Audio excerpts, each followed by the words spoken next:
Hello everyone. So the Spain versus Belgium game just ended, and Spain have gone through to the semi-finals, and they will be facing France. And we are very excited for the semi-final, of course. And let's talk about this game firstly, because I personally liked the game. I personally was entertained by the game. I was not bored. I'm obviously sleepy because it is 3:20 at night. I mean, it's already morning logically, and I think I'll be taking like 6 or 7 hours of nap because tomorrow is holiday. And yes, so yes, of course, I'm wearing the Spain jersey. I was actually wearing my wearing my vest first, but I thought the luck would go good if I wear the Spain jersey because it actually works a lot. Like last time when the game was between Argentina and who was it? Egypt. Argentina started losing at 2-0, and I changed my jersey, my Argentina 2006 Messi's debut jersey, to another vest. Then Argentina actually came back and won the game. So I do believe in like jinx, like in jerseys. Like that jersey is already cursed. Barca has lost a lot of games when I wore that jersey.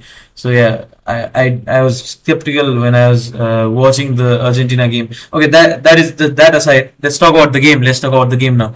So Fabian Ruiz scored the opening goal of the game in the 30th minute, and let's talk about the lineup that Luis de la Fuente came out with. I think Rudy Garcia had no choice with the lineup.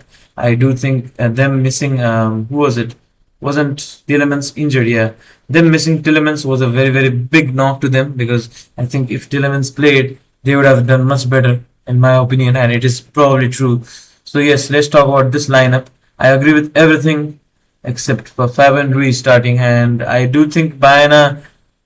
It's there's no other choice because I think Nico Williams is not enough fit enough to play. He did came on the 78th minute of the game, but yeah, I do think Bayana should not be starting anymore because I think he should either play someone else or maybe just force in Nico Williams. But I think Nico Williams is not fit, so that is valid. If he's actually not fit enough to play, then we can't do anything about it. So yeah, let's talk about the game now. The game was back and forth for the first 10 minutes. After that, it was pretty much Spain all the game. They kept position. They had like 60% of the position. Let's look at this. Yep, they have 60% of the position. You can see them. You can see everything here. But yeah, Spain were very dominant this game, and I do think I expected it. I expected Spain to be dominant this game, and I do think Fabian Ruiz starting over Pedri. It was experimental. I think I don't expect Luis de la Fuente to do this again. I think Pedri is going to start the next game. But today, Ruiz starting, I was very disappointed on Luis de la Fuente. I mean, he does not care that I am disappointed, but yeah, I was disappointed on him because aside from the goal, he was very okayish this game. And Fabian Ruiz, I don't think he's a better player than Pedri, even if Pedri is not playing at his best or at his best position.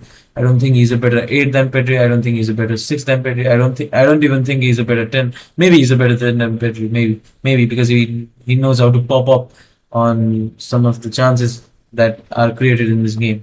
So yeah, now let's not look at the ratings. Let's just put this at age. Yep. So so yes, so let's talk about the players now.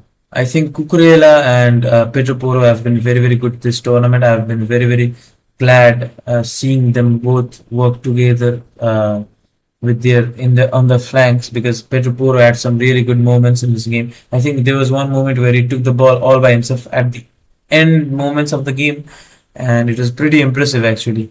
And I think Laporte and Kubasi has been arguably the best or the second best center back duo in this World Cup, and the other duo that we all know is Saliba and Upamecano. So yes, that is the levels they're showing, and this is on paper a average duo because Kubasi had a very average season. So did Laporte, and he is very old already. He's 32 now. If he was a bit younger, maybe I would have considered him even in Barca, but I mean, I don't like Laporte in the club seasons that I see. So yeah, now the defense line was very solid. I think on paper, I don't know about on paper, but on performance, I think this is the best defense line in the whole World Cup. I've not seen a single defense line as stable as this defense line in this World Cup, and I think Kubasi is the most important player in this defense line, and I think he was one of the best players today on this game. I think my top three players would be today would be Kubasi, Rodri, and Lamine Yamal. I think you can interchange all of them because it's not a big deal. I don't think anyone was very clear of the other. I think they were on a pretty decent, similar level. I think Lamine Yamal did many things offensively, some good passes, some good dribbles, some good through balls, some good shots, and he created some. And also, I'm very disappointed on Oyarzabal and even Ferran Torres, and because I expected them to score today. I expected Lamine Yamal to score today, and Thibaut Courtois had like a very good game until he got injured. So of course Lamine Yamal did not score. And Lamine Yamal, when he created some chances, these players they were not even shooting the ball. Either they were passing it to the opposition, or they were trying to shoot it and the shot was getting blocked, or something like that, or they were just losing the ball. So that is not what I expect from this team. But yes, I think again on the front, I think what they should do is play Olmo on the front as a nine, as a false nine, and then they can play maybe a midfield of Ruiz, Rodri, and Pedri, or maybe a midfield of Ruiz, Rodri, and I mean Pedri, Rodri, and some other guy. I don't know. Let me think. I don't think they have. I don't think they have anyone specific that they can play.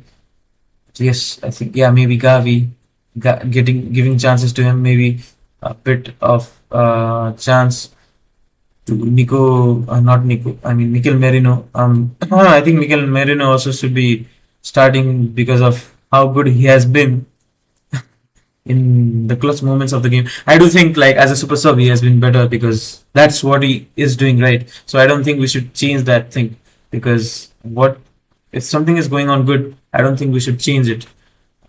So yes, I do think on the front, Olmo also had a very decent game. I think the first half was good. The second half was a bit iffy. I think until he got subbed out, of course, until he got hooked. And I do think Ruiz was average this game, and Rodri was really good, and Lamine Yamal was very good. I mean, he was good. I do think again, Lamine Yamal, he just came back from a hamstring injury, so I get it. I This is not a fit Yamal. This is not 100% Yamal because I know what Yamal can do if he wants to. These fullbacks, these defenders can't do shit to Yamal if he's at 100% fitness. And I really wanted Yamal to score, but he did not score because of his own stuff and Courtois saving some of them.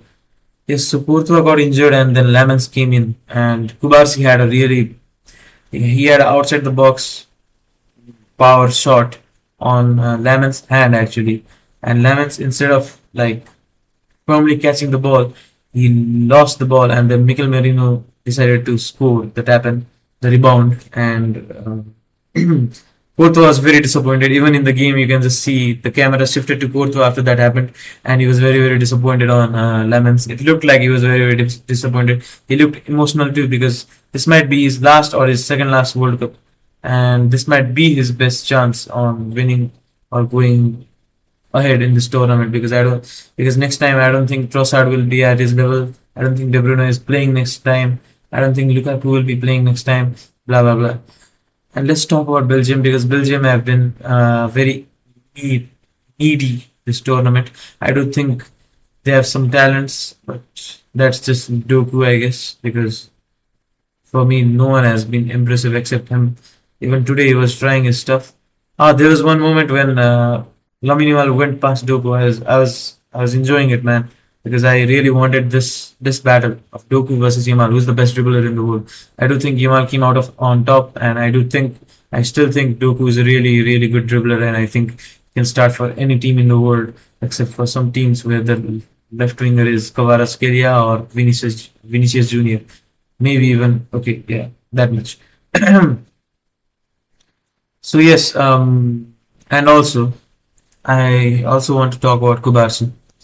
I think Kubasi has been incredible this tournament. I think he has been Spain's most consistent player with Rodri this tournament. He has not had a single bad game, and he has been really class. And I do think if he reaches the semi-final, which he has already reached, he should be winning the young player of the tournament. I don't think there's any other player who deserves it more than him, except maybe Yamal. And Yamal needs to score more goals for that, because if you don't do things statistically, people look at you from different perspectives. That matters. It does matter.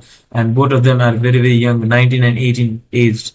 So you can't, like, I would not be surprised if Kubarsi takes it away instead of Yamal, which I would even be happy, because Kubarsi is my boy again. He's my boy from Barca. I don't care. Any one of them win, they are still my boys from Barca. I love them.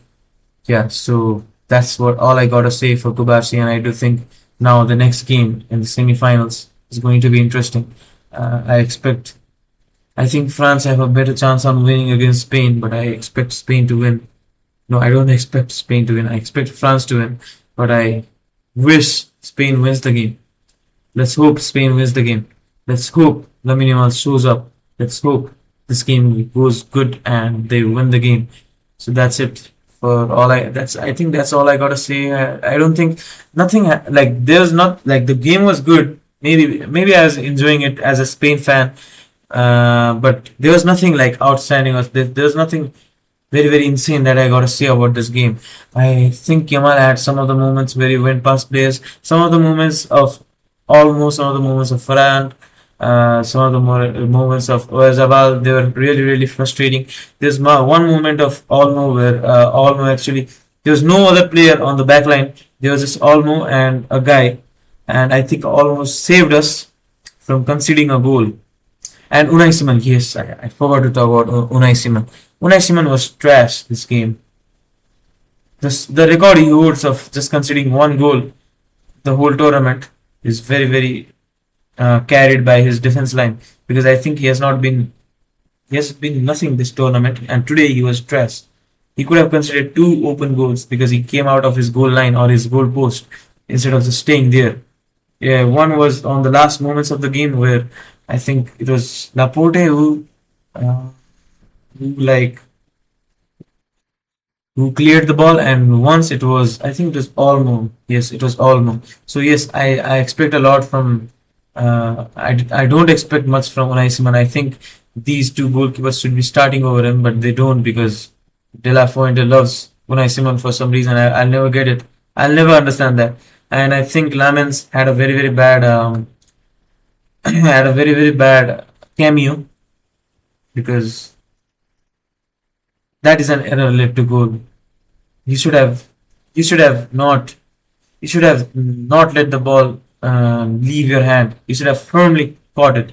And I think you are a good player. I think you are a good goalkeeper. My bad. I think you are a good goalkeeper. I think you have been good for Man United this season, and I think you are one of the most underrated keepers in Premier League. And you are very, as a signing, you are a class signing for Man United. But whatever I saw today, this is not acceptable, because you are replacing one of the the best goalkeeper, Courtois, the best goalkeeper in the world, the best goalkeeper in the past 10 years, probably. He's that good, and you are replacing him. They have expectations from you. Yeah, so I also believe that Alexis Salamakers should have came on earlier, because De Bruyne was invisible this game. I did not see him anywhere on the pitch. I don't remember him creating a chance. I don't remember him even shooting. He did shoot, maybe. I don't remember. I'm saying I don't remember. So yes, that's it for today, and I'm very, very sleepy. I can't speak well. Please don't mind. I'll talk about the remaining games after the games are over. I'll talk about both games if possible, and also please like and subscribe the video. And I'll also talk about, I have also an idea on talking about Portugal, especially because I have, there are a lot of questions over the heads, and they have wasted a whole generation on this World Cup. So yes, that's it for today. Thank you everyone. Have a good night.